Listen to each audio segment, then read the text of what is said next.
ये तो सुना होगा कि अदरक, पुदीना, ये सारी चीज़ें सर्दी में यूज़ होती है चाय बना के पीने से कंजेशन, कफ वगैरह ठीक होता है। ओरेगानो करके जो एक हर्ब आती है जो हम ज़्यादातर पिज़्ज़ा वगैरह के ऊपर डालकर यूज़ करते हैं।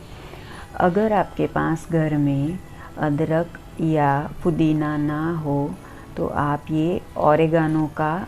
टी जैसा, मतलब गर्म पानी में ओरेगानो डाल के बॉईल करके उसको पीने से भी